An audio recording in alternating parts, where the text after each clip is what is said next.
नमस्कार, DV live के इस बिग ब्रेकिंग में आप सभी का स्वागत करता हूं, इस्तकबाल करता हूं दोस्तों। और जैसा आप जानते हैं, आज का दिन बहुत ही बड़ा दिन है। आप अभी स्क्रीन पर अरविंद केजरीवाल को देख रहे हैं, सुन रहे हैं। और अरविंद केजरीवाल की एक याचिका हाई कोर्ट में लगाई गई। याचिका में उनकी गिरफ्तारी को सीधे चुनौती दी गई कि उन्हें गलत गिरफ्तार किया गया है। इस पर अभिषेक मनु सिंघवी अपनी बहस वहां करते हुए, और उसके बाद यहां आपको बताऊं, बहुत कुछ कोर्ट में जो कुछ हुआ है, लंच से पहले, लंच के बाद, ये सब कुछ हम आप तक पहुंचाएंगे। और उसके बाद फैसले की घड़ी होगी, और हो सकता है कि इस कार्यक्रम के दौरान ही अरविंद केजरीवाल पर high court, Delhi high court से फैसला आ जाए। तो जो कुछ भी फैसला होगा वो हम आप तक पहुंचाएंगे। लेकिन उससे पहले इस वक्त कोर्ट में क्या कुछ चल रहा है, पहले अभिषेक मनु सिंघवी ने अपनी दलीलें पेश की, और बहुत ही कायदे से अभिषेक मनु सिंघवी ने अपनी दलीलों में उन तमाम चीजों को, एक तरह से कह सकते हैं कि ईडी को धोने का काम किया अभिषेक मनु सिंघवी ने। तो दूसरी तरफ ईडी की तरफ से एएसजी यानी एडिशनल सॉलिसिटर जनरल राजू जो हैं, वो अब बहस कर रहे हैं, अपनी बात, अपने विचार वहां रख रहे हैं। और कल ही आपने देखा कि संजय सिंह जो राज्यसभा के सांसद हैं, आम आदमी पार्टी के नेता हैं, उनको कल सुप्रीम कोर्ट से जमानत मिल गई। तो सुप्रीम कोर्ट से वहां जमानत मिली, और इधर हाई कोर्ट में केस अरविंद केजरीवाल जो दिल्ली के मुख्यमंत्री हैं उनका, और उस केस में क्या कुछ आगे होता है, क्या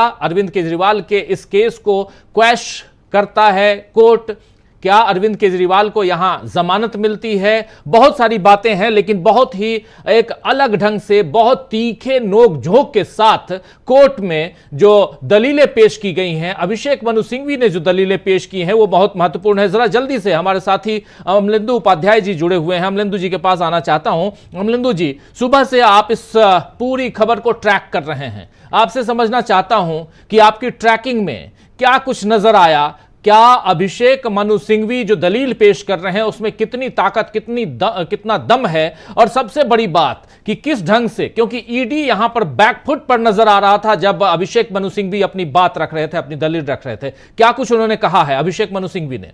देखिए राजवीर, एक तो अभिषेक मनु सिंघवी ने बिंदुवार जो है, मतलब पॉइंट टू द पॉइंट कर एक तरह अपनी बातें रखी, और 7-8 उन्होंने पॉइंट्स रखे जिसका ईडी के पास कोई जवाब नहीं था। ईडी के जो वकील हमारे एएसजी राजू जो हैं, वो उन्होंने बीच में 2-3 बार हालांकि डिस्टर्ब करने की कोशिश की, लेकिन वो जो थी वो मुद्दों पर बातचीत उन्होंने बिल्कुल भी नहीं की। एक तो सबसे बड़ी बात उन्होंने कही कि अभिषेक मनु सिंघवी ने जो लेवल प्लेइंग फील्ड है उसका हनन हो रहा है, और लेवल प्लेइंग फील्ड जो है वो केवल एक वाक्यांश नहीं है, और ये केवल इसको मतलब दिखना भी चाहिए चुनाव के समय जो है, और ये लेवल प्लेइंग फील्ड का एक तरीके से हनन हो रहा है। और हमारे मुवक्किल यानी अरविंद केजरीवाल को जो है ये प्रयास किया जा रहा है कि वो चुनाव में मैदान में जाने ही नहीं पाए। फिर उन्होंने कहा कि ये सिर्फ राजनीति का मसला नहीं, मैं राजनीति से हटके कानून की भी अगर बात करता हूँ तो कानूनी तौर पर भी यहाँ कोई केस बनता ही नहीं है, चूँकि अरविंद केजरीवाल के खिलाफ ना तो कोई किसी भी तरीके का मनी टेल प्राप्त हुआ है, ना कहीं कोई पैसा प्राप्त हुआ है, ना इनके खिलाफ जो है कोई सबूत है, आपने कुछ भी नहीं रखा है, और ना आपने गिरफ्तारी का कोई आधार बताया है जी। आपने हमको जो थे 9 समन दिए, और हर समन का हमने जो था लिखित में उत्तर दिया है हर समन का, और आपने जो भी उस समन में सवाल पूछे थे उनके हमने सबके आपको उत्तर दिए। तो आपके पास अगर किसी को किसी को गिरफ्तार करने का अधिकार है तो आप किसी को गिरफ्तार कर लेंगे, इसलिए अगर आपने गिरफ्तार कर लिया है तो ये कहीं से भी गिरफ्तारी का कोई आधार नहीं है। ये महत्वपूर्ण बात उन्होंने अभिषेक मनु सिंघवी ने शुरुआत में रखी। उसके बाद फिर जब अभिषेक मनु सिंघवी अपनी आगे अपनी बातें रख रहे थे, तो बीच में ईडी ने मतलब इस मामले को किसी तरह स्टार्ट आया, तो शुरुआत में हुआ। पहले ईडी की तरफ से कहा गया कि भाई ये केस जो है वो लंच के बाद इसको ले लिया जाए। जब ईडी की तरफ से ये कहा गया लंच के बाद ले लिया जाए, तो अदालत ने खुद कहा कि अगर हम इसको लंच के बाद लेते हैं तो ये आज मामला नहीं निपटेगा, तो हम चाहते हैं कि इसको अभी मतलब ये है कि अदालत इस मामले को आज ही निपटाना चाहती है, और इसीलिए बहुत बड़ी बात आप कह रहे हैं। अदालत दोस्तों, सुप्रीम कोर्ट से पहले हाई कोर्ट में ये मामला पहुंचा, उससे पहले राउज एवेन्यू कोर्ट में भी मामला पहुंचा था, फिर वहां से खारिज होने के बाद ये अर्जी पहुंची हाई कोर्ट में। हाई कोर्ट में अरविंद केजरीवाल की अर्जी जो है वो प्रमुख रूप से ये है कि उनकी गिरफ्तारी जो है ये इलीगल है, और इसको क्वैश किया जाए, इसको खत्म किया जाए। और क्या गिरफ्तारी का जो मामला है वही क्वैश हो जाएगी, या अरविंद केजरीवाल को यहां जमानत मिलती है? दो बहुत महत्वपूर्ण बात है। लेकिन इसके साथ साथ क्या कुछ चल रहा था कोर्ट में? सबसे पहले ईडी की तरफ से जो दलील पेश की गई कि इसको सेकंड हाफ में सुना जाए, फर्स्ट हाफ में ना सुना जाए, तो इधर कोर्ट ने भी और जज ने कहा साफ साफ कि भाई आप आज फर्स्ट हाफ में इसको क्यों नहीं सुनना चाहते, अगर सेकंड हाफ में सुनेंगे तो यह मामला कल पे या दूसरे दिनों पे जा सकता है, हम इसको आज ही सुनना चाहते हैं। यानी ये आप तय मानिए कि यह मामला आज ही इसका निपटारा करना कोर्ट चाहता है। एक बात। दूसरी बात यह कि अभिषेक मनु सिंह भी अरविंद केजरीवाल की तरफ से अपनी बात, अपनी दलील रख रहे थे और उन्होंने जो बातें कही हैं उसमें एक बहुत ही महत्वपूर्ण बात कि लगभग 2 साल से जब आप ऑलरेडी इस मसले पे पूछताछ कर रहे हैं, सब कुछ कर रहे हैं और लगभग 15 अलग अलग पॉइंट्स में आपने अलग अलग जो अप्रूवर आपके हैं उनसे बातें रख ली हैं और 11 में केजरीवाल का नाम नहीं आता है, 11 के बाद इनका नाम आता है। इसका मतलब है कि कहीं ना कहीं आप जानबूझकर यह सीन क्रिएट करने की कोशिश कर रहे थे कि अरविंद केजरीवाल को घेरा जाए। अब अरविंद केजरीवाल अगर जब जेल में पहुंच चुके हैं, सलाखों में हैं, तो उसके बाद इनको छोड़ा क्यों नहीं जा सकता? क्योंकि अरविंद केजरीवाल ने आपसे जितनी पूछताछ आपने करनी चाहिए सब में आपकी मदद की है। और इसके अलावा 7-8 पॉइंट में उन्होंने शुरुआत में कहा कि 7-8 पॉइंट में मैं अपनी बात रखना चाहता हूं, जिसमें एक महत्वपूर्ण बात यह है कि ईडी जो चाहती है कि किसी भी तरह करके आम आदमी पार्टी को खत्म कर दिया जाए। यह भी एक गंभीर आरोप लगाया गया है कि ईडी चाहती है कि आम आदमी पार्टी को पहले वोट से पहले, यानी कि वोटिंग से पहले, आप जानते हैं इसी महीने अप्रैल के 19 तारीख को पहली वोटिंग है, उससे पहले आम आदमी पार्टी को खत्म करने की साजिश रची जा रही है, यह भी उन्होंने कहा है। सिंघवी ने कहा है कि मैं ऐसा क्यों कहता हूं, क्योंकि पहला समन अक्टूबर 2023 का है और गिरफ्तारी 21 मार्च को होती है। इसमें दुर्भावना और बुनियादी ढांचे और समान अवसर को नुकसान पहुंचाने की बू आती है। यह उन्होंने कहा है कि ऐसा इसलिए क्योंकि चुनाव का वक्त आया सामने तो आपने गिरफ्तारी कर ली। अगर आपको गिरफ्तार करना था तो आप पहले कर सकते थे। आप समन पे समन डिलीवर कर रहे थे, लेकिन आपने कभी गिरफ्तार नहीं किया और आप ऐन वक्त पे 21 तारीख को, 21 मार्च को आप गिरफ्तार करते हैं। तो यह क्यों होता है? इसका कारण यही है कि आप कहीं ना कहीं उस भावना से पूरी कार्रवाई कर रहे हैं जिस भावना के तहत जो एक नुकसान पहुंचाने के, बुनियादी ढांचे में नुकसान पहुंचाने की कोशिश, आम आदमी पार्टी को नुकसान पहुंचाने की कोशिश की बू आती है। सिंघवी ने इतना ही नहीं बोला, सिंघवी ने कहा कि मैं राजनीति की नहीं बल्कि कानून की बात कर रहा हूं। यहां गिरफ्तारी का समय स्पष्ट असंवैधानिक उद्देश्य का संकेत देता है। यानी यह जो गिरफ्तारी है वो साफ तौर पर असंवैधानिक है और इसीलिए कानून की बात भी मैं कर रहा हूं, बिल्कुल राजनीति की बात नहीं, लेकिन कानून के दायरे में आपने असंवैधानिक काम किया है। सिंघवी ने कहा कि इस मामले की एक अनूठी विशेषता यह है कि धारा 50 यानी पीएलएमए के तहत जो धारा 50 है उसके तहत किसी भी तरह से कोई सामग्री बरामद नहीं की गई है। यानी अरविंद केजरीवाल के खिलाफ कुछ भी प्रूफ आपके पास नहीं है और आप उनको गिरफ्तार कर लेते हैं। आखिर गिरफ्तारी क्यों? सीधे सीधे यहां पर अरविंद केजरीवाल की गिरफ्तारी पर एक जबरदस्त चुनौती देते हुए अभिषेक मनु सिंघवी, बहुत सारी बात अभिषेक मनु सिंघवी ने कही है और उसमें उन्होंने ये तो कहा ही कि पहला समन जो है वो अक्टूबर के महीने में आता है और 9वां समन जो है 16 मार्च को दिया जाता है। 6 महीने बीत चुके हैं। आज साफ तौर से ये आप पूछताछ, बयान, सामग्री और कुछ भी, मतलब जो कुछ भी है सब कुछ अब आपके पास है। उसके बाद गिरफ्तारी क्यों? क्या यह गिरफ्तारी जायज है? क्या यह गिरफ्तारी की जरूरत है? इस गिरफ्तारी की जरूरत है? और ये सारी बातें बोल रहे हैं, रख रहे हैं अपनी बात। आखिर इस गिरफ्तारी का आधार क्या है ये भी वो पूछ रहे हैं। ये अनोखी बात है कि धारा 50 के अंतर्गत कुछ भी नहीं है। एक्चुअली दोस्तों पीएलएमए एक्ट जो है, money laundering, prevention of money laundering act, ये जो है इसमें कई धाराएं हैं, जिसमें से धारा 50 है वो ये कि उसके तहत आपको गिरफ्तारी आप अगर कर रहे हैं तो आपके पास वहां पे कम से कम कुछ सामग्री यानी कि कुछ चीजें मिलनी चाहिए, एविडेंस मिलना चाहिए उसको कह सकते हैं। कोई बिना किसी एविडेंस के आप कैसे गिरफ्तार कर सकते हैं? ये सारी बातें, सारी जो दलीलें हैं ये पेश की गई। और क्या कुछ अभी क्या कुछ चल रहा है जरा ये बताइए अमलेंदु उपाध्याय जी, आप लगातार ट्रैक कर रहे हैं, अभी क्या कुछ चल रहा है? एडिशनल सॉलिसिटर जनरल राजू जो हैं वो अब अपनी दलील दे रहे हैं, रख रहे हैं और जैसा है कि इसी कार्यक्रम के दौरान हो सकता है कि कोई फैसला आ जाए, वो हम आप तक पहुंचाएंगे। लेकिन जमानत या ये केस ही खारिज अरविंद केजरीवाल के ऊपर से ये यहां देखना जरूरी है। क्या कुछ है अमलेंदु जी? देखिए, एक तो राजीव जी जो एएसजी जो दलीलें रख रहे हैं वो अभिषेक मनु सिंघवी ने जो दलीलें रखी हैं उससे उनका कोई संबंध नहीं है। अभिषेक मनु सिंघवी ने जो था एक अपनी बात रखते हुए कहा था कि भाई मैंने मीडिया रिपोर्ट्स में एक दलील पढ़ी है, चूंकि अरविंद केजरीवाल ने कहा है कि भाई ठीक है, आप जब तक चाहें आप तब तक हमको रिमांड पर रख सकते हैं, हमें कोई दिक्कत नहीं है। तो इसके आधार पर ये याचिका जो है ये खारिज हो जाती है। अब एएसजी राजू इसी बात को लेकर के रख रहे हैं, यानी राजीव जी ये समझा जा सकता है जो आरोप लगा रहे थे अभिषेक मनु सिंघवी अदालत के अंदर कि ये जो है मैच फिक्सिंग है, ये मैच फिक्सिंग भी समझी जा सकती है कि ईडी ने अपने तर्क पहले ही मीडिया को दे दिए ताकि मीडिया उनके आधार पर खबरें बना सके। अब उसी आधार पर वो कह रहे हैं कि साहब इन्होंने चूंकि जो है कहा कि हमको आप जब तक चाहे तब तक आप रिमांड पर रख सकते हैं, वॉलंटरी रिमांड पर रख सकते हैं, तो इसलिए इन्होंने इसका विरोध नहीं किया है। ये एएसजी राजू के तर्क जो थे वो इस पर रखे गए कि ये है। फिर वो कह रहे हैं कि साहब प्राइमा फेसी जो है वो चूंकि अदालतों ने इस पर कॉग्निजेंस दिया तो इसलिए केस मौजूद है।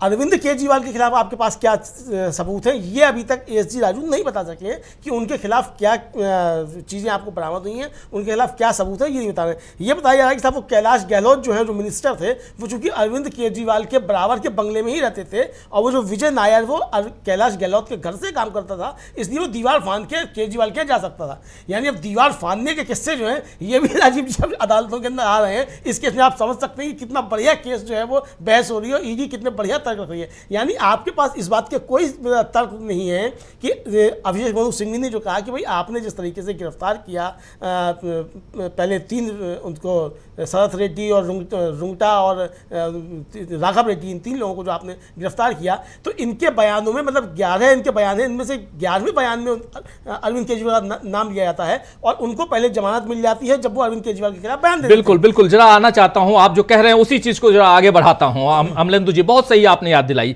बात। यहां पे बहुत सारे पॉइंट रख रहे थे अभिषेक मनु सिंघवी। उन्होंने कहा कि इस गिरफ्तारी का उद्देश्य क्या है, आप क्यों गिरफ्तार करना चाहते थे अरविंद केजरीवाल को, इसका जवाब दीजिए। और अगर आपका उद्देश्य अगर हम देखना चाहते हैं, उसकी जड़ों तक जाते हैं, तो साफ लग रहा है कि आप हमारे क्लाइंट को यानी अरविंद केजरीवाल को अपमानित करना चाहते हैं, बेइज्जत करना चाहते थे। इसके अलावा और कुछ नहीं था।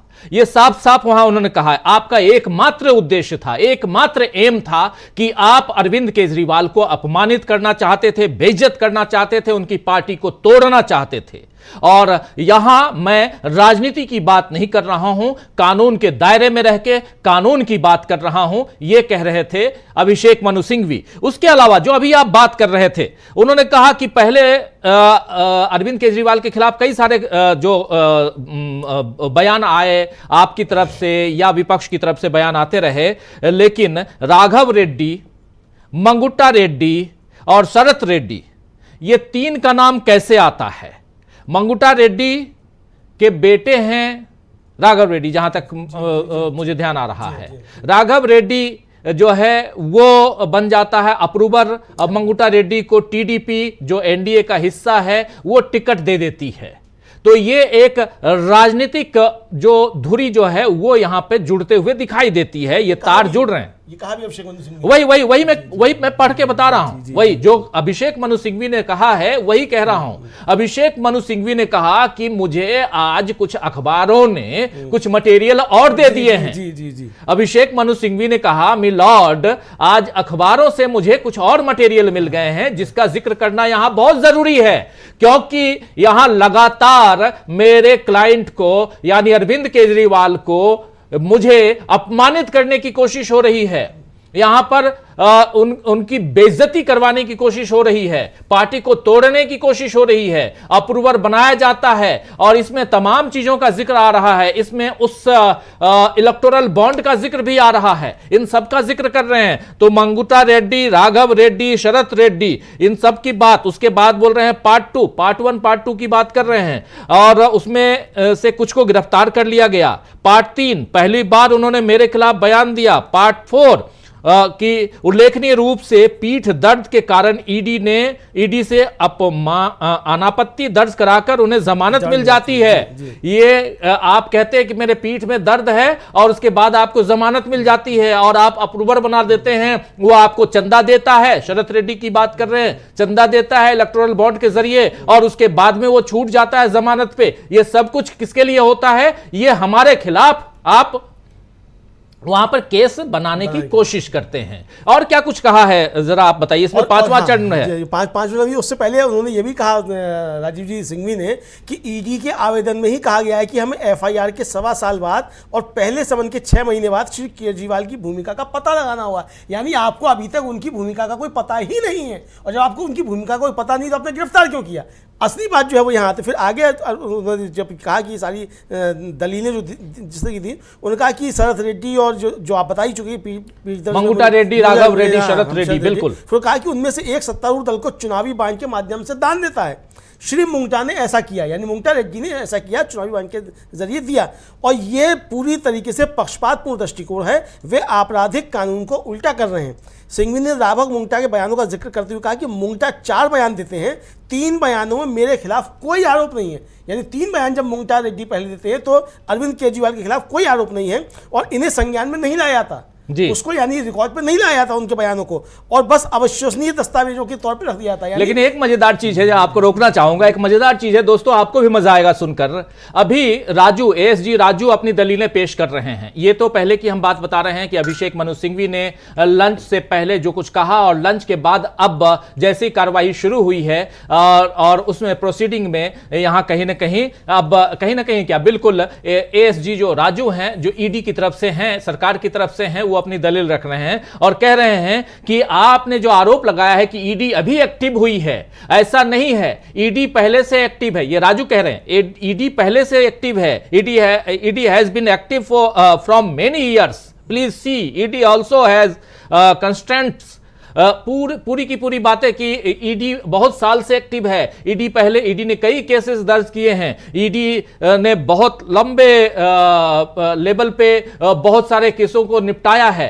लेकिन साहब, अब चूंकि अभी वहां बात चल रही है, बहस चल रही है, इस पे यहां पर ज्यादा दलील हमको देना ठीक नहीं है, लेकिन इतना भी है कि कितने % केसेस में विक्टिम जो है उसको सजा हुई है? 0.4%, मात्र 0.4%। तो ईडी ने क्या कुछ किया है वो तो अभी सबको पता है। ये राजू साहब अभी कह रहे हैं उनकी दलीलें आ रही है, लेकिन आप कुछ बातें यहां जोड़ रहे थे, और बहुत महत्वपूर्ण बात अमलेंदु उपाध्याय जी, और वो बात ये है कि अभिषेक मनु सिंघवी ने कैसे एक एक करके जो बातें आज रखी हैं, बहुत ही महत्वपूर्ण बात, और इस बात की दलील आने वाले समय में इतिहास में दर्ज होगी, क्योंकि ऐसे केसेस जब भी आएंगे तो सामने वाला जो पक्ष होगा, सरकारी पक्ष होगा, जो एएसजी होगा या एसजी होगा, वो कई बार सोचकर अपनी दलीलें यहां रखेगा। आज अरविंद केजरीवाल का केस दोस्तों, अगर सीधे शब्दों में कहा जाए, साफ तौर पर देखा जाता है कि इनका केस काफी कमजोर है। यानी ईडी का केस कमजोर है, अरविंद केजरीवाल काफी मजबूत है यहां पे।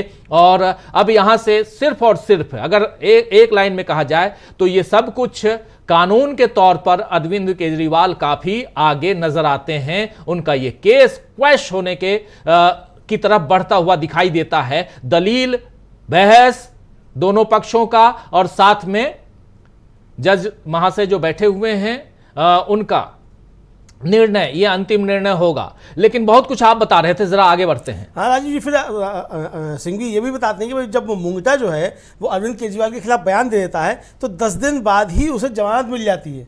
ये आपराधिक कानून का सरासर मजाक है। फिर उन्होंने राघव मुंगटा के पिता के बयान का भी जिक्र किया। मुंगटा रेड्डी का ये बयान भी उनके पहले के बयानों के उलट है। ये पिता अब सत्ताधारी पार्टी के गठबंधन वाले हिस्से में शामिल हो गए, यानी वो टीडीपी के उसमें शामिल हो गए, उनकी तरफ से कैंडिडेट हैं। भारतीय जनता पार्टी के सहयोगी मतलब दल की तरफ से वो जो है वो कैंडिडेट हैं। फिर उन्होंने कहा कि तीसरा साथी शरद रेड्डी है, उसके पहले बयान में मेरे खिलाफ कुछ भी नहीं है, इसे ईडी ने छिपाया। यानी ईडी ने अदालत के सामने ये बात छुपाई कि शरद रेड्डी ने अरविंद केजरीवाल के खिलाफ कोई भी बयान नहीं दिया अपने पहले उसमें, तो और अगले में भी कुछ नहीं है। तो एसजी ने कहा मुझे आपत्ति की, जब हमने उनके खिलाफ अभियोजन शिकायत दर्ज नहीं की है तो छिपाने के सवाल ही कहाँ है। यानी आप जिसको बना रहे हैं, आप उसको आपने अप्रूवर बना लिया है और जिसको आपने गिरफ्तार किया था, आपने उसके खिलाफ ही कोई अभियोजन शिकायत दर्ज ही नहीं की। ये बड़ा तमाशा जो है, यानी जो आपका मुख्य अपराधी जिसको आपने पकड़ा था, जिसको आपने किंगपिन बताया था पहले, आपने उसके खिलाफ कोई अभियोजन की शिकायत दर्ज ही नहीं की है। यह खुद ईडी जो है वो जाकर के वहाँ अदालत के सामने कह रही है। तो सिंघवी कह रहे हैं कि मैं फिर इस तरीके के कई गलत तर्क दे सकता हूँ। वो कहते हैं कि शरद रेड्डी ने मुझसे एक विशेष प्रश्न पूछा है और उन्होंने विशेष रूप से इसका खंडन किया है। यानी कि शरद रेड्डी से एक विशेष प्रश्न ईडी ने पूछा अरविंद केजरीवाल को लेकर के, और शरद रेड्डी ने उसके ईडी के सवाल का खंडन किया, ये सिंघवी साहब का कहना है। फिर 10 नवंबर को रेड्डी की गिरफ्तारी होती है, उनके कुल 9 बयान हैं, 7 गिरफ्तारी से पहले के हैं और 2 गिरफ्तारी के बाद के हैं। ये मजाक है। अभियोजन पक्ष कह रहा है कि जब तक आप केजरीवाल के खिलाफ बयान नहीं देंगे मैं बयान दर्ज कराता रहूंगा, यानी कि 9 बयान जो है शरद रेड्डी के दर्ज किए गए और तब तक बयान दर्ज होते रहे जब तक कि उसने अरविंद केजरीवाल के खिलाफ बयान नहीं दे दिया। तो सिंघवी यही कह रहे हैं कि आप तब तक आदमी के बयान दर्ज करते रहेंगे जब तक कि वो आपके खिलाफ बयान ना दे दें। आपके खिलाफ बयान ना दे दें। और यही बात राजीव जी जो पीएमएलए कोर्ट में जब राउज एवेन्यू में चल रही थी तब तो वहाँ भी उनके वकील जो थे गुप्ता जी, उन्होंने भी कहा था कि आप मतलब क्या चाहते हैं, जब तक आपके मनमाफिक जो है वो बयान ना दे दिया जाए तब तक आप जांच करते रहेंगे, तब तक आप कहेंगे आपको आवश्यकता है। आपका मनमाफिक बयान का मतलब क्या है, यानी कि ईडी चाहती क्या है? ईडी चाहती ये है कि अरविंद केजरीवाल के खिलाफ मनमाफिक बयान जो है वो आ जाएं और अरविंद केजरीवाल किसी भी तरीके से जेल के अंदर रहें और चुनाव निपट जाए, और इस बीच आप उनकी पार्टी तोड़ दें। ये साफ तौर पर आज अभिषेक मनु सिंघवी ने कोर्ट के अंदर बयान अपना दर्ज कराया, मतलब अपनी बात रखी है, और ये ऑन द रिकॉर्ड है, अदालती कार्रवाई का हिस्सा है। राजीव जी जी जी बिल्कुल बिल्कुल। इधर एक तरफ जहां अभिषेक मनु सिंघवी ने अपनी दलीलें दी तो दूसरी तरफ अब एएसजी राजू अपनी बात रख रहे हैं। एएसजी राजू कुछ तर्क दे रहे हैं, वो आप तक हम पहुंचाना चाहते हैं। वो रख रहे हैं, कह रहे हैं कि मान लीजिए कि मेरे घर कुछ नहीं मिलेगा का सवाल कहां है। ये बात जो है अरविंद केजरीवाल ने की तरफ से जो दलील रखी गई है, कहा है उन्होंने कि मेरे घर पे कुछ भी नहीं है, आप खोज लीजिए, सर्च कर लीजिए। बिल्कुल सही है, उन्होंने कहा कि मेरे घर कुछ भी नहीं है। तो वो तो इनका कहना है राजू का कि कैसे मान लें कि उनके घर में कुछ भी नहीं है, पैसा तो आपने गोवा चुनाव में इस्तेमाल कर लिया। जब ईडी आपसे पूछता है कि पैसा कहां है, आप कहते हैं मुझे नहीं पता। तर्क यह है कि अगर मैंने कुछ किया तो मेरे घर कुछ मिलेगा, लेकिन अगर आपने पैसा किसी और को दे दिया तो आपके घर कहां से मिलेगा। केजरीवाल व्यक्तिगत और परोक्ष रूप से इस केस में शामिल हैं, यह कहना है, यह तर्क दे रहे हैं एसजी। तो बहुत सारी बातें, और उसके अलावा कह रहे हैं कि मैं एक उदाहरण दूंगा। मान लीजिए कोई राजनीतिक व्यक्ति चुनाव से 2 दिन पहले हत्या कर देता है, क्या उसे गिरफ्तार नहीं किया जाएगा? क्या उसकी गिरफ्तारी से बुनियादी ढांचा गड़बड़ा जाएगा? आप एक हत्या करते हैं और कहते हैं कि मुझे गिरफ्तार नहीं किया जा सकता क्योंकि यह बुनियादी ढांचे का उल्लंघन होगा। यह दलील दे रहे हैं। आप समझ सकते हैं कि आखिर यह बुनियादी ढांचे की बात यहां क्यों हो रही है, फाउंडेशन की बात क्यों हो रही है अमलेंदु जी? यह बहुत महत्वपूर्ण है। फाउंडेशन की बात इसलिए हो रही है क्योंकि यहां पर वहां उस फाउंडेशन पे चोट हुई है, और लगातार कहा जा रहा है कि इस वक्त, जबकि और यही दलील दी थी अभी अभिषेक मनु सिंघवी ने कि आप अक्टूबर महीने में पहला नोटिस भेजते हैं और आप अक्टूबर 2023 में और 21 मार्च 2024 को आप अचानक घर पे पहुंचते हैं और गिरफ्तार कर लेते हैं क्योंकि चुनाव की घोषणा हो चुकी है। और इसी की दलील में कह रहे हैं कि यहां पर क्या अगर कोई हत्या कर दे चुनाव से पहले तो क्या वो गिरफ्तार नहीं होगा? लेकिन सवाल यह है कि क्या यह हत्या है? यह सवाल तो उठता है। खैर, बहस माननीय अदालत में चल रही है और उस बहस से क्या कुछ निकल के आ रहा है वही हम आप तक रख रहे हैं हूबहू, जो वहां एएसजी राजू अपनी बात रख रहे हैं और उनसे पहले अभिषेक मनु सिंघवी ने जो अपनी बातें रखी हैं। अभिषेक मनु सिंघवी ने, अमलेंदु उपाध्याय जी, एक एक करके इतनी सारी दलीलें दी हैं और इतनी सारी बातें उन्होंने रखी हैं कि अगर उन दलीलों को सुना जाए तो आने वाले समय में वो नजीर की तरह पेश होंगी वो दलीलें। लेकिन बहुत महत्वपूर्ण ये है कि यहां से अभिषेक मनु सिंघवी की दलीलों पर जस्टिफाई करते हुए उन दलीलों को डिफेंसिव मोड में आते हुए दिखाई दे रहे हैं ये एएसजी राजू। क्या कैसे आप देखें और क्या कुछ है, क्योंकि बहुत सारी चीजें यहां बताई जा रही हैं। कह रहे हैं कि आम आदमी, खासकर ये जो एसजी कह रहे हैं कि एक आतंकवादी का मामला लीजिए जो एक राजनेता भी है, उसने सेना के वाहन को उड़ा दिया और कहा कि मैं चुनाव लड़ना चाहता हूं इसलिए तुम मुझे छू नहीं सकते। यह कैसा तर्क है? यह कह रहे हैं एएसजी। लेकिन सवाल यह है अमलेंदु जी कि क्या अरविंद केजरीवाल आतंकवादी हैं? क्या अरविंद केजरीवाल ने किसी का मर्डर किया है? ये सारे दलील यहां दिए जा रहे हैं।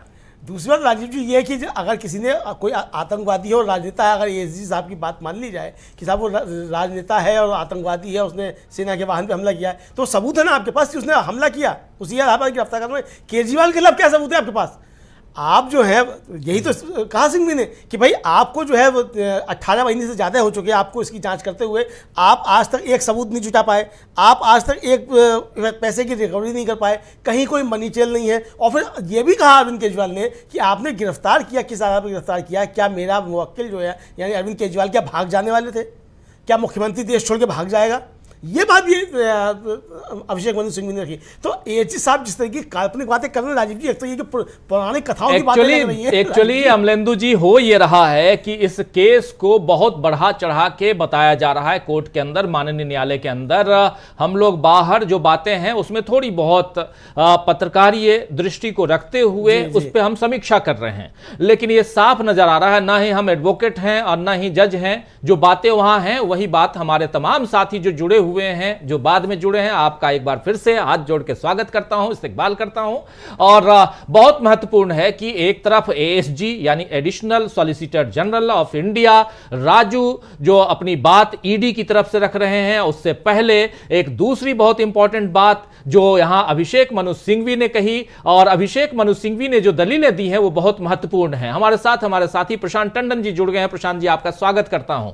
और आप सुन ही रहे होंगे, आप देख रहे हैं, लगातार ट्रैक कर रहे हैं जो कुछ हाई कोर्ट में चल रहा है। प्रशांत जी, बहुत मजेदार तथ्य अब राजू की तरफ से, एएसजी राजू की तरफ से आ रहे हैं, और उन तथ्यों में आतंकवाद और मर्डर से तुलना की जा रही है इस केस की, जिसमें कटघरे में खड़े हैं अरविंद केजरीवाल, जिनके ऊपर अभी आरोप है, और कहा जा रहा है जो आखिरी दलील है बहुत मजेदार है, इस दलील को आपके सामने भी रखना चाहता हूं।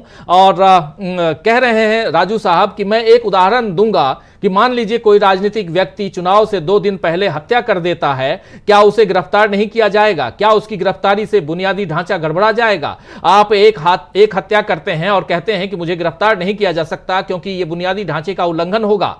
अगर आम आदमी ने अपराध किया है तो उसे सलाखों के पीछे जाना होगा, लेकिन क्योंकि आप मुख्यमंत्री हैं तो आपको गिरफ्तार नहीं किया जा सकता। आप देश को लूटोगे लेकिन कोई आपको छू नहीं सकता क्योंकि चुनाव आ रहे हैं। आप कहते हैं कि आपकी गिरफ्तारी से बुनियादी ढांचे का उल्लंघन होगा। यह किस प्रकार की बुनियादी संरचना है? एक आतंकवादी का मामला लीजिए जो एक राजनेता भी है, उसने सेना के वाहन को उड़ा दिया, पुलवामा तो नहीं है, उड़ा दिया, और कहा कि मैं चुनाव लड़ना चाहता हूं इसलिए तुम मुझे छू नहीं सकते। यह कैसा तर्क है? ये सारी बातें यहां एएसजी राजू रख रहे हैं, और ये सब उधर जो अभिषेक मनु सिंघवी ने अपनी बात कही है कि ये बुनियादी ढांचे को हिलाने की कोशिश है।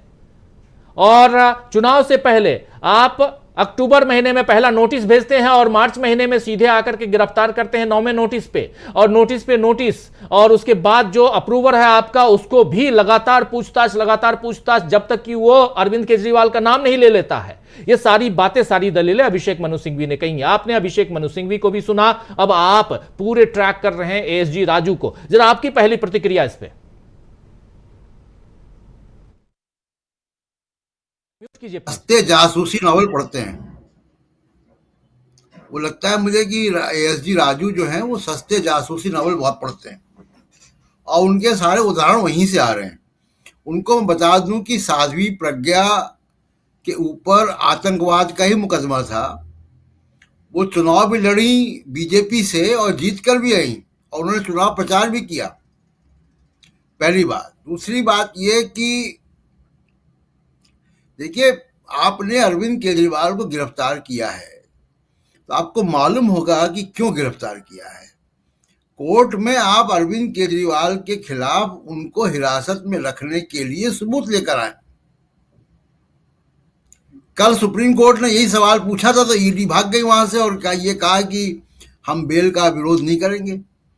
सुप्रीम कोर्ट ने यही तो कहा था कि सबूत ले आओ, ये अभी तय कर लेते हैं सेक्शन 45 में। तो आपने अरविंद केजरीवाल को क्यों गिरफ्तार किया हुआ है, जिस मामले को आप 2 साल से जांच पड़ताल कर रहे हैं, और आप कोर्ट को सबूत नहीं दे रहे हैं। आप एक कहानियां गढ़ रहे हैं वहां पे कि अगर मर्डर किया हो, अरे मर्डर नहीं किया हो उसने। ये कोर्ट रूम है, कोई मतलब कॉफी हाउस नहीं है ना राजीव जी। ये तो आप मैटर ऑफ द फैक्ट की बात करें कि भाई आपने अरविंद केजरीवाल को गिरफ्तार क्यों किया। आप सेक्शन 50 जो prevention of money laundering act है उसको सेटिस्फाई कैसे कर रहे हैं, और कोर्ट क्यों ना सेक्शन 45 के अंतर्गत जो है वो जमानत दे दे। आपको इसकी दलील देनी चाहिए। अगर ये दलीलें सुनने के बाद भी कोर्ट उनकी बात मान लेता है ईडी की, तो मुझे बड़ा हैरत होगी मुझे कि ये कैसी दलीलें दे रहे हैं वहां पे। बिल्कुल बेसिर पैर की बातें हैं। आपके पास जो है आपने अप्रूवल बनाया दो लोगों को, जिन्होंने चंदे दिए, जिन्होंने बॉन्ड खरीदे, उनको आपने अप्रूवल बना दिया। बहुत ही फ्लिमजी ग्राउंड पर आपने उनको जमानतें दे दी, और आपने एक नहीं 2 सिटिंग चीफ मिनिस्टर्स को आपने गिरफ्तार किया हुआ। हेमंत सोरेन को भी नहीं बोलना चाहिए कि उनको भी आपने गिरफ्तार किया हुआ, जिनके खिलाफ भी ना कोई ठोस सबूत है, ना कोई रिकवरी है। तो आपको कोर्ट में खड़े होकर ये सेटिस्फाई करना है कोर्ट ऑफ लॉ को कि आपके पास अरविंद केजरीवाल के खिलाफ सबूत क्या है। अब आप कह रहे हैं कि गोवा में पैसे खर्च कर दिए होंगे। अरे भाई, आप सबूत लाए ना। आपके पास आप एक जांच एजेंसी है जिनके पास कानूनी मैंडेट है। आप अरविंद केजरीवाल, आम आदमी पार्टी, गोवा के चुनाव में जो वेंडर्स होंगे, चाहे वो गाड़ी सप्लाई करने वाले होंगे, चाहे पोस्टर छापने वाले लोग होंगे, कैंडिडेट्स होंगे, उन सब के बैंक खाते आप देख सकते हैं। आपके पास इस बात का कानूनी मैंडेट है। तो आप ये कहने की क्या जरूरत है कि आपको कि गोवा में खर्च कर दिए होंगे।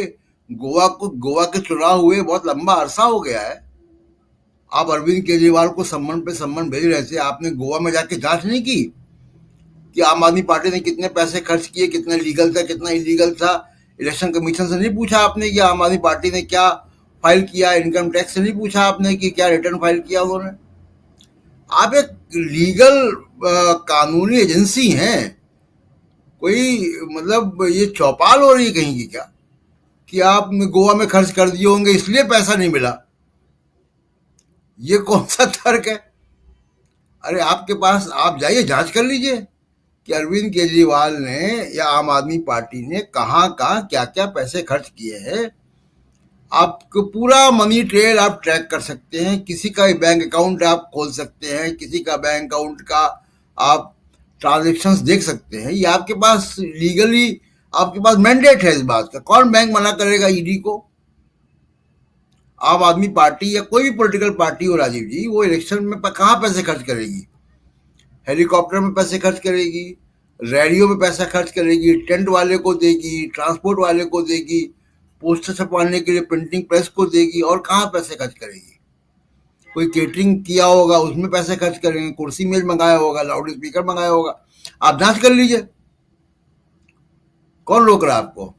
लेकिन ये जाके कोर्ट में प्रिजम्पशंस देना, काल्पनिक कहानियां बनाना कि उनके यहाँ रिकवरी इसलिए नहीं हुई कि उन्होंने जो है वो किसी की बर्थडे पार्टी में बिस्कुट का पैकेट दे दिया था। गोवा में जो है वो इलेक्शन में खर्च हो गए होंगे पैसे। तो ये तो अजीब सा तर्क है, और मुझे तो लगता नहीं कि कोर्ट इस तर्क को मानेगा। शुरुआत में आखिर ऐसा क्यों हो रहा है यह समझने की जरूरत है। दोस्तों, इस वक्त हम चर्चा कर रहे हैं अरविंद केजरीवाल की गिरफ्तारी पर, उनके केस पर ही सीधे जो उस केस को क्वैश करने के लिए हाई कोर्ट में दलील दी गई, अर्जी दी गई है। अर्जी जो याचिका है उस याचिका पर सुनवाई हो रही है। सबसे पहले इस पर सुनवाई के लिए ईडी ने कहा कि सेकंड हाफ हमारे लिए बेहतर होगा, लेकिन जज ने कहा कि अगर इसको हम फर्स्ट हाफ से सुने तो आज ही इस केस का निपटारा हम कर सकते हैं, इसलिए बेहतर होगा कि फर्स्ट हाफ से इसकी सुनवाई शुरू हो।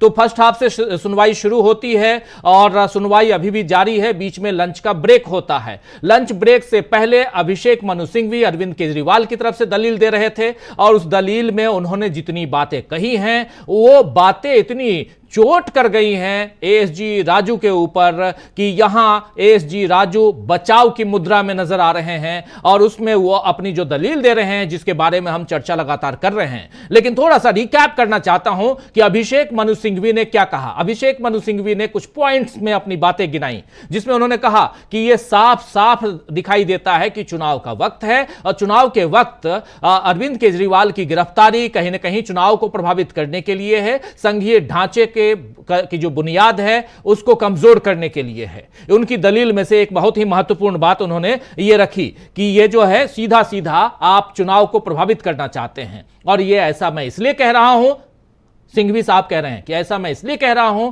क्योंकि आप पहला जो नोटिस है वो अक्टूबर महीने में, पहला समन अक्टूबर महीने में देते हैं और गिरफ्तारी आप 21 मार्च को करते हैं। इसमें दुर्भावना और बुनियादी ढांचे और समान अवसर, लेवल प्लेइंग फील्ड को नुकसान पहुंचाने की बू आती है, ये बात कह रहे थे और इसी की दलील बाद में एएसजी राजू दे रहे हैं जिस पर हम चर्चा कर रहे हैं। कह रहे हैं कि ये बातें मैं यहां पर राजनीति के रूप में राजनीति बताने के लिए नहीं कर रहा हूं, this is not politics, this is law.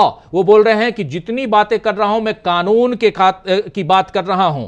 यहां गिरफ्तारी का समय साफ तौर पर देखा जा रहा है कि असंवैधानिक है। आप गिरफ्तारी के समय की बात कीजिए कि आपने गिरफ्तार किस समय किया। उस समय किया है जब अरविंद केजरीवाल चुनावी दौरे में होते, जब अरविंद केजरीवाल अपनी पार्टी के लिए चुनाव की गतिविधियों में शामिल होते, पार्टी की गतिविधियों को आगे बढ़ाते, उस समय आपने इनको गिरफ्तार कर लिया। पिछले 2 साल से एक केस के लिए आप लगे हुए हैं और 2 साल में आपने जितना पाया क्या वो कम है और क्या इसके लिए अरविंद केजरीवाल जो मुख्यमंत्री हैं उनकी गिरफ्तारी जायज है, ये सारी बातें वो रख रहे थे। कह रहे हैं कि ये मामले की एक जबरदस्त एक अनूठी विशेषता यह है कि जो पीएलएमए की धारा 50 है, पीएलएमए एक्ट की धारा जो 50 है, 50 है, उसमें यह कहा जाता है कि आप किसी की गिरफ्तारी तब कर सकते हैं जबकि आपके पास कोई एविडेंस हो। लेकिन कोई भी एविडेंस आपको नहीं मिला, उसके बाद भी आपने अरविंद केजरीवाल को गिरफ्तार कर लिया, आखिर क्यों? और उसमें ये सारी बातें रख रहे हैं, साफ साफ कह रहे हैं कि और कुछ बातों को रिपीट करते हुए और इसमें फिर उन अप्रूवर्स का जो सरकारी गवाह बन गए उन सब का भी जिक्र कर रहे हैं अभिषेक मनु सिंघवी और कह रहे हैं कि सबसे बड़ी बात है कि जब अरविंद केजरीवाल के द्वारा समन का जवाब न देना को खतरे की घंटी बताया गया है। मैं हर बार लिखित में जवाब देता हूं। ये कह रहे हैं कि आप समन का जवाब नहीं दिए, लेकिन ये हमने यानी अरविंद केजरीवाल ने हमेशा हर बार लिखित में जवाब दिया है। आप कैसे कह रहे हैं कि हमने जवाब नहीं दिया? समन जितनी बार आपने पेश किया हमने समन का जवाब दिया है। और उसके बाद वो कह रहे हैं एक पुरानी कहावत है, अगर मैं हूं तो मैं कुछ भी कर सकता हूं, सिर्फ इसीलिए कि आपके पास गिरफ्तार करने की शक्ति है। मैं कोटेड है, आपके पास गिरफ्तार करने की शक्ति है इसलिए आप कुछ भी कर सकते हैं। सीधा हमला उन्होंने ईडी के ऊपर किया कि आपके पास गिरफ्तार करने की शक्ति है इसलिए आप गिरफ्तार कर सकते हैं और गिरफ्तारी को चुनौती क्यों नहीं देना चाहिए, ये सब यहां पे कह रहे थे अभिषेक मनु सिंघवी। और सबसे बड़ी बात कि अरविंद केजरीवाल को यहां अपमानित करना और बेइज्जत करना एकमात्र उद्देश्य है और इसी ईडी का, और इसीलिए इसी असली उद्देश्य से इस गिरफ्तारी को देखा जाए। यानी ये गिरफ्तारी अरविंद केजरीवाल जैसे एक राजनेता, एक मुख्यमंत्री एक प्रदेश के, उनको गिरफ्तार करके उनकी पार्टी को तोड़ना, चुनाव को प्रभावित करना, संघीय ढांचे को प्रभावित करना, बुनियादी ढांचे को कमजोर करना और अपमानित करना, बेइज्जत करना, ये मात्र आपका उद्देश्य है। तो सीधा सीधा हमला है प्रशांत टंडन जी, जो बातें यहां रख रहा हूं मैं, सीधा हमला अभिषेक मनु सिंघवी ने यानी नब्ज बिल्कुल सही पकड़ी है। एक वकील के नाते अगर अभिषेक मनु सिंघवी को देखा जाए तो उन्होंने जो दलीलें दी हैं उसमें कितना दम दिखाई देता है आपको, ये आपसे जरूर हम जानना चाहेंगे। और उसके बाद कुछ और बातें उन्होंने राघव रेड्डी की बात की है। उन्होंने कहा कि आज अखबारों ने कुछ मुझे पॉइंट्स और दे दिए हैं और अखबारों ने आज तो बहुत सारे पॉइंट्स दिए हैं। अखबारों ने ये भी दिए हैं, इंडियन एक्सप्रेस ने देख लिया आपने, इंडियन एक्सप्रेस ने क्या कुछ छापा है। 25 नाम छाप दिए जो दूध के धुले हैं, जिसमें से 23 बिल्कुल ही इन सब का जिक्र करेंगे हम न्यूज पॉइंट में बैठ के। लेकिन बहुत महत्वपूर्ण है आपसे यह समझना प्रशांत जी कि यहां अभिषेक मनु सिंघवी की जो दलील है, इन दलीलों पे आप क्या कुछ कहेंगे? क्योंकि साफ कह रहे हैं बुनियादी ढांचे को कमजोर करना, संघीय ढांचे को कमजोर करना और उसके अलावा एक मुख्यमंत्री को अपमानित करना, बेइज्जत करना, जबकि उसके घर से कुछ नहीं मिला, उसके पास से कुछ नहीं मिला। आप एक नहीं बल्कि 9 समन भेज रहे हैं, हर समन का जवाब दे रहा है, उसके बाद आप गिरफ्तार कर रहे हैं। इसके क्या मायने निकाले जाएं? जिसके जवाब में एसजी राजू कह रहे हैं सीधे आतंकवाद से जोड़ रहे हैं, सीधे मर्डरर से जोड़ रहे हैं। ये तमाम बातें इस ढंग से कर रहे हैं जैसे कि अरविंद केजरीवाल मुख्यमंत्री नहीं बल्कि कोई आतंकवादी को आपने गिरफ्तार कर लिया है और उस हिसाब से आप वहां दलीलें दे रहे हैं। प्रशांत टंडन जी। राजीव जी, ऐसा तब होता है कि जब गिरफ्तारी मेरिट पे ना हो, जब गिरफ्तारी की वजह कानूनी या साक्ष्य नहीं हो, जब गिरफ्तारी पॉलिटिकल बॉसेस के कहने पे की गई हो, पॉलिटिकल मोटिव की वजह से की गई हो, पॉलिटिकल जो है हानि लाभ की वजह से की गई हो। दरअसल क्या है, जो एसजी राजू की इतनी खोखली दलीलें, बिल्कुल एक जासूसी नॉवेल से निकली हुई दलीलें आपको सुनाई पड़ रही, वो किस लिए? कि पॉलिटिक्स है पीछे। आपने पॉलिटिकल मास्टर्स के कहने पर गिरफ्तारी कर ली, अब गिरफ्तारी करने के बाद आप सबूत इकट्ठा कर रहे हैं और सबूत भी आपसे इकट्ठा नहीं हुए तो आप कह रहे हैं मर्डर और आतंकवाद। अरे भाई, ये कोर्ट ऑफ लॉ है, high court court of record होता है। यहाँ पे जो दी गई दलीलें हैं वो रिकॉर्ड में जाती हैं। आप कह रहे हो कि मर्डर कर दे कोई आतंकवाद में हो तो उसको भी क्या हम गिरफ्तार नहीं करेंगे? करेंगे, बिल्कुल करेंगे। लेकिन आप यहाँ पे ये बताइए कि आपने अरविंद केजरीवाल को गिरफ्तार क्यों किया है? उन्होंने ना हत्या की है, ना वो आतंकवादी हैं, तो इनको क्यों गिरफ्तार किया? इसके गिरफ्तारी के सबूत कहाँ आपके पास? तो प्राइमा फेसी आपके पास जब तक सबूत नहीं है, वो ट्रायल चलेगा और ट्रायल में वो कन्विक्ट होंगे या एक्विट होंगे, वो अलग बात है। लेकिन अभी गिरफ्तारी के पहले आपके पास सबूत है कि नहीं है? यही बात राजीव जी, बार बार एक लीगल पॉइंट है जो सुप्रीम कोर्ट को तय करना है, वो ये कि गिरफ्तारी की पावर होना किसी एजेंसी के पास, पुलिस के पास, और गिरफ्तारी की जरूरत। क्या इस वक्त अरविंद केजरीवाल की गिरफ्तारी की जरूरत थी? कानूनी रूप से अगर कोई एग्जामिन करेगा तो कहेगा नहीं थी। राजनीतिक रूप से जरूरत थी, हाँ थी, क्योंकि कांग्रेस पार्टी और आम आदमी पार्टी का अलायंस हो गया था। तो आपको आम आदमी पार्टी से खतरा है, बीजेपी की सरकार है। तो ये जो पूरा मामला है वो राजनीतिक मामला है। इसलिए इतना जो डगमगा रहे हैं एसजी राजू कोर्ट रूम में, वो इसलिए एक भी अभी तक के मैं पढ़ रहा था पूरी बात राजू जी, वो चैलेंज कर रहे हैं सिंघवी साहब की बातों को, लेकिन चैलेंज करके कोई एक सबूत तो दीजिए ना, आप कोई मनी ट्रेल तो बताइए। आप कह रहे हैं कि कुछ चीजें जो राजू साहब जो अपनी दलील रख रहे हैं उसमें कह रहे हैं कि ये जो केस है इससे पहले भी हमने मनी लॉन्ड्रिंग के कई केसेस दर्ज किए हैं, कई लोगों को गिरफ्तार किए हैं, एक्यूज्ड को, उसमें कई एक्यूज्ड गिल्टी भी हुआ है। और आज जो हम यहाँ पे जो बहस कर रहे हैं ये क्रॉस स्टेज पे नहीं है हम, और न ही ये पीएलएमए एक्ट की धारा 45 के तहत हम किसी बेल एप्लीकेशन पे बात कर रहे हैं। अब देखिए कहां से कहां मामला पहुंचता हुआ दिखाई दे रहा है। जो आप और हम कह रहे हैं जिस दिशा में ये केस जा रहा है, ये कह रहे हैं कि पीएलएमए एक्ट की धारा 45 जो है सेक्शन 45 और उसके तहत बेल पिटीशन पे भी हम बेल एप्लीकेशन पे बात नहीं कर रहे हैं और कोई डिस्प्यूट नहीं है यहाँ पर। हमने 24 घंटे के अंदर केजरीवाल को प्रोड्यूस किया कोर्ट ने हमको, और वहां भी कोई डिस्प्यूट नहीं था। कोर्ट में हमने अरेस्ट करने का ग्राउंड भी बताया है कि ये सारी बातें, क्योंकि वहां ऑलरेडी बहुत सारी बातें एक पे एक दलीलें जिस प्रकार से रख दी हैं अभिषेक मनु सिंघवी ने, उन दलीलों को यहां जस्टिफाई, अपने आप को वहां ऊपर दिखाने की कोशिश, उससे बचने की कोशिश, या कहें तो डिफेंसिव मोड में नजर आ रहे हैं। एएसजी राजू कह रहे हैं कि इससे पहले भी हमने जो रिमांड एप्लीकेशन लगाई थी उसको भी आप देख लीजिए, और रिमांड एप्लीकेशन में भी हमने मतलब साफ साफ है कि अब उन बातों को ला रहे हैं कि हमने यहां अरेस्ट क्यों किया है। जो अब दलील चल रही है, अमलेंदु उपाध्याय जी अगर कुछ और है तो जोड़ सकते इसमें, अब जो दलील चल रही है कोर्ट के अंदर वो ये चल रही है कि हमने अरविंद केजरीवाल को अरेस्ट क्यों किया है। उसमें वो थोड़ा अग्रेसिव होने की कोशिश किए, जिसमें उन्होंने आतंकवाद और मर्डरर से इन्होंने तुलना करना शुरू किया, लेकिन अब थोड़ा सा टोन डाउन हुआ है एएसजी राजू का,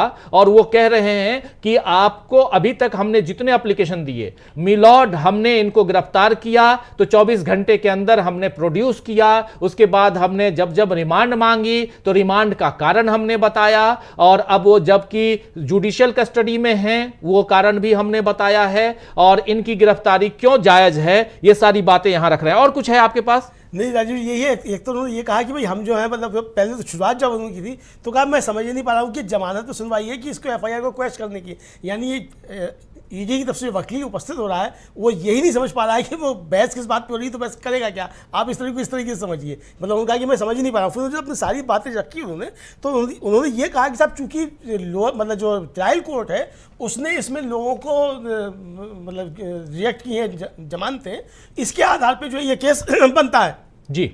लेकिन यहाँ जो है ये मुझे लगता है कि शायद अगर सिंघवी साहब का नंबर आएगा तो, या उनके दूसरे वकील उनका नंबर आएगा तो वो ये भी कहेंगे कि सुप्रीम कोर्ट ने जो टिप्पणी की है कि आप लगातार आदमी को अंदर रखते हैं और आप चार्जशीट पे चार्जशीट सप्लीमेंट की आप दाखिल करते चले जाते हैं, ये जो है आपको अंदर रखने का है। तो यानी जो दलील रखी जा रही है राजीव जी, वो कानूनी तौर पर मुझे लगता है कि शायद वो दलीलें ठीक ठाक नहीं रखी जा रही हैं, और ये एक तरीके से ईडी का बैकफुट पे आना वो साफ तौर पर जाहिर करता। अभी तक वो ये नहीं बता पाए हैं कि अरविंद केजरीवाल के खिलाफ सबूत क्या है, कोई पैसा रिकवर हुआ है कि नहीं हुआ है, ये अभी तक जो है वो कोर्ट को, अदालत को नहीं बता पाए हैं। वो सिर्फ ये बता रहे हैं चूंकि साहब केस चल रहा है, इसमें और लोगों की भी गिरफ्तारियां हुई हैं, उनकी जमानतें रद्द हुई हैं, कोर्ट ने रद्द कर दी हैं, सुप्रीम कोर्ट तक से जमानतें रद्द हुई हैं। भाई ठीक है, जमानतें रद्द हुई चूंकि आपके पास शक्ति है कि आप उसका जमानत का विरोध कर सकते हो, उस कानून के अंतर्गत है ऐसा कि अगर आप विरोध कर रहे हो तो जमानत नहीं दी जाएगी, उस आधार पर अदालतों ने जमानत रद्द कर दी। लेकिन आपके पास सबूत क्या है ये तो बताइए। ये जो केस सुना जा रहा है ये जमानत पे है ही नहीं, ये इस पे है कि अरविंद केजरीवाल के खिलाफ आपके पास क्या सबूत है और आपने गिरफ्तारी किस आधार पे की, इस पे है। और ये जो है गिरफ्तारी को असंवैधानिक करार देने के लिए कि गिरफ्तारी गलत है, इसके लिए केस गया है। तो इस पे ईडी का क्या रुख है ये बताया जाना, जो कि अभी तक ईडी की तरफ से बताया नहीं गया राजीव जी। जी बिल्कुल बिल्कुल। प्रशांत टंडन जी कुछ जोड़ना चाह रहे थे आप। एक तरफ एएसजी राजू अपनी दलील दे रहे हैं, दूसरी तरफ अभिषेक मनु सिंघवी ने लगभग 2 घंटे तक अपनी दलीलें रखी और लंच से पहले, और लगातार हमलावर रहे अपनी दलील में। उन्होंने अरविंद केजरीवाल को जस्टिफाई करने की, डिफेंड करने की, और दूसरी तरफ ईडी पर सीधा हमला करते हुए अभिषेक मनु सिंघवी दिखाई दिए। और उसी के बाद अब जब लंच के बाद से सुनवाई शुरू हुई है अरविंद केजरीवाल के ऊपर, तो एएसजी राजू जो हैं वो डिफेंसिव मोड में नजर आ रहे हैं और अलग अलग तरह से दलीलें दे रहे हैं, और लगातार वो कोशिश कर रहे हैं कि किसी तरह अपने पक्ष को वो मजबूती के साथ ऊपर रख पाएं।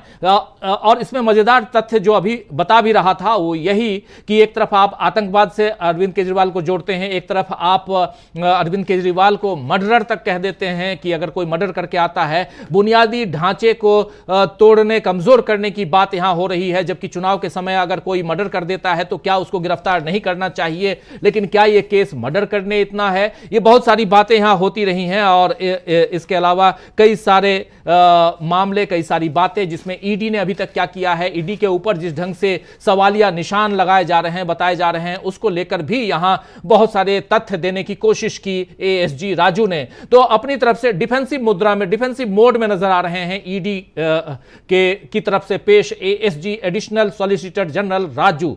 प्रशांत टंडन जी देखिए, एएसजी राजू जो ईडी की तरफ से बोल रहे हैं कोर्ट में, और वो कह रहे हैं कि मिलॉर्ड हमने तो 24 घंटे में इनको कोर्ट में पेश कर दिया था।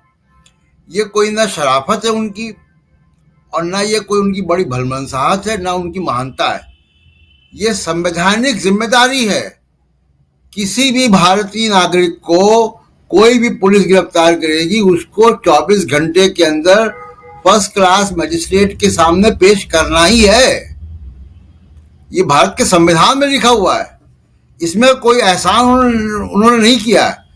और दूसरी बात कि हमने उतने केस सॉल्व कर लिए, इतने कन्विक्शन करा दिए, इसका कोई मतलब नहीं है कि आपकी कमीज कितनी अच्छी है, आप पैंट कौन सी पहने हैं। मतलब यहाँ पे सिर्फ ये है कि आप अरविंद केजरीवाल को डिटेंशन में रखने का आपके पास सबूत क्या है, आपके पास कारण क्या है, क्या चीज आप जानना चाहते हो उनसे। उसके लिए अब तक उनको आपने जो गिरफ्तार किया है, और गिरफ्तारी को ये मान लें कि गिरफ्तारी कोई मामूली लीगल प्रोसेस नहीं है। गिरफ्तार होने के बाद व्यक्ति की प्रतिष्ठा, और अरविंद केजरीवाल तो संवैधानिक पद पर हैं, उसके कामकाज, इन सब पे प्रभाव पड़ता है। वो एक इलेक्शन के मोड में है, वो एक पार्टी के कन्वीनर भी हैं। तो गिरफ्तारी का व्यक्ति पर असर क्या पड़ रहा है, ये देखना तो कोर्ट की जिम्मेदारी है कि उसको अपनी संवैधानिक जो कर्तव्य है, जो उसके संवैधानिक अधिकार हैं, वो पूरा कर पाए। अरविंद केजरीवाल मुख्यमंत्री हैं दिल्ली के, छोड़ के तो भाग नहीं जाएंगे दिल्ली को। अरविंद केजरीवाल दिल्ली के मुख्यमंत्री हैं, ईडी उनके अंडर नहीं आता, वो जांच को प्रभावित नहीं कर सकते। तो कहां से वो मतलब इस तरीके के तर्क इन्वेंट कर रहे हैं, इसका मतलब है कि उनके पास बहुत अच्छा होमवर्क नहीं है। इसलिए मैंने कहा राजीव जी कि अगर आज भी कोर्ट इन दलीलों के बावजूद, और जो इंडियन एक्सप्रेस में इतना कच्चा चिट्ठा छप गया इन्फोर्समेंट डायरेक्टरेट का और वॉशिंग मशीन का, कि किस तरीके से पॉलिटिकली मोटिवेटेड प्रोजेक्ट के तौर पे, एक पॉलिटिकल प्रोजेक्ट के तौर पे इन्फोर्समेंट डायरेक्टरेट काम कर रहा है बीजेपी के लिए, अब ये छपने के बाद अब क्या रह जाता है। और जो वो दलील दे रहे थे कि आतंकवाद, मैं अभी पहले ही कह चुका हूं कि आतंकवाद के आरोप में तो उनको, राजू साहब को पढ़ लेना चाहिए कि आतंकवाद के आरोप में ही साध्वी प्रज्ञा ठाकुर चुनाव लड़ी थी भोपाल से, और जीत भी गई थी, उनको प्रचार भी करने का मौका मिला था। अरविंद केजरीवाल के ऊपर तो आतंकवाद के आरोप नहीं है, अरविंद केजरीवाल कोई हत्या तो करके वहां गए नहीं है। तो ये बेसिरपैर की बातें करने का मतलब नहीं है वहां पे। दूसरी बात, जो डर है उनको, किस बात का डर है राजीव जी, कल सुप्रीम कोर्ट में यही हुआ था, सेक्शन 45। अगर सेक्शन 45 के तहत कोर्ट ने कहा कि हम जमानत की अर्जी को सुनेंगे इस पे, हालांकि अभी जमानत का मामला नहीं है, अभी तो मामला गिरफ्तारी के औचित्य पर है कि गिरफ्तारी का औचित्य क्या है, जमानत का तो मामला ही नहीं है। तो अगर जमानत का अगर सेक्शन 45 के तहत होगा, यानी कोर्ट सेटिस्फाई हो जाएगा कि प्राइमा फेसी, प्रथम दृष्टया अपराध नहीं बनता है, तो इनका पूरा ट्रायल खत्म हो जाएगा। इसीलिए तो कल सुप्रीम कोर्ट ने जब कहा कि हम सेक्शन 45 के तहत सुन लेते हैं, आइए सबूत लेके आइए, तो भागे कोर्ट छोड़ के। फिर वो लंच के बाद आके कहा कि हमको बेल अपोज नहीं करनी है संजय सिंह की, तो वहां भी कोई बड़ा परोपकार नहीं किया था, डर के कि पूरा इनका जो ट्रायल है वो खत्म हो जाएगा। तो मुझे लगता है कि इस पे कोर्ट को एक ऐसा रवैया अख्तियार करना चाहिए कि एक मिसाल बने, और आगे आने वाली सरकारें भी एजेंसियों को एक पॉलिटिकल टूल की तरह इस्तेमाल ना कर पाए, पॉलिटिकल स्कोर सेटल करने के लिए इस्तेमाल ना कर पाए। कि अरविंद केजरीवाल, आज अगर अरविंद केजरीवाल ये कह दें कि वो एनडीए में जा रहे हैं, तो कल वो आ जाएंगे वॉशिंग मशीन में। अभी आज इंडियन एक्सप्रेस ने छाप दिए सबकी जन्मपत्री कि 25 नेताओं को, बीजेपी में 25 नेता गए ईडी और सीबीआई और इन सब के केसेस के बाद, और वहां जाने के बाद 23 लोगों के मामले सॉल्व हो गए, 2-3 के तो केस ही बंद हो गए, दोबारा पूछताछ नहीं हुई। हेमंत बिश्वा शर्मा एक बड़े संगीन मामले में फंसे हुए थे। सीबीआई ने छापा